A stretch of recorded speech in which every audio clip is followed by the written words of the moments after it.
সোম থেকে শুক্র অফিসেই কেটে যায়, তাই সেইভাবে রান্না করা হয় না। শুধু উইকেন্ডগুলোতে একটু চেষ্টা করি। তাই আজ বানিয়েছিলাম মিক্সড পোহা। প্রথমেই তার জন্য একটি আলু নিয়েছিলাম। আলুটিকে ছোট ছোট করে কেটে নিয়েছি।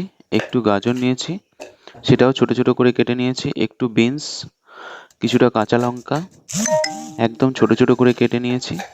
একটু পেঁয়াজ জিরো জিরো করে কেটে নিয়েছি, আর সামান্য ধনেপাতা। তারপরে একদম হাফ ইঞ্চি মতো একটু আদা নিয়েছি। আদাটিকে ছোট ছোট করে কেটে নিলাম। তারপরে একটি লেবু কেটে লেবু থেকে জাস্ট বীজগুলো বের করে দিলাম, যাতে পরে লেবুর রস দিলে বীজগুলো যাতে না পড়ে। তারপরে 2 কাপ মতো চিড়ে নিয়েছি। এখানে শক্ত চিড়েটা ইউজ করেছি, নরম চিড়েটা দিলে ভালো হবে না। চিড়েগুলো ভালো করে ধুয়ে নিলাম। তারপরে একটি ফ্রাই প্যানে সামান্য তেলে একটু জিরে, একটু মৌরি, একটু আজওয়ান আর কিছুটা কারি পাতা দিয়ে ভালো করে ভেজে নিয়ে তাতে কেটে রাখা আলু, তারপরে কেটে রাখা গাজরগুলো দিলাম।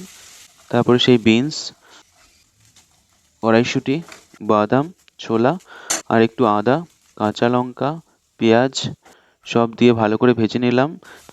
সামান্য পরিমাণ কিশমিশ, কাজু অ্যাড করলাম। এবার স্বাদ মতো লবণ, হলুদ আর একটু চিনি দিলাম, আর একটু লেবুর রস দিলাম।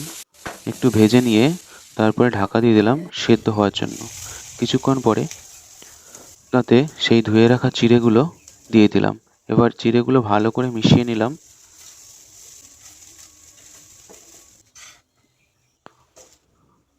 একটু ভালো করে মেশানো হয়ে গেলে জাস্ট একটু চেক করে নিলাম টেস্ট ঠিক আছে কিনা। জাস্ট সামান্য একটু লবণ আর চিনির প্রয়োজন, তাই অ্যাড করে দিলাম।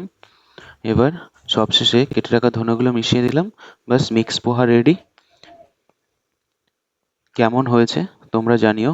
এইভাবেও তোমরা বানিয়ে দেখতে পারো সকালের টিফিন বা অফিসের টিফিনের জন্য, বা উইকেন্ডে বাড়ি ফ্যামিলি মেম্বারদের জন্য বানিয়ে সারপ্রাইজ দিতে পারো। টাটা।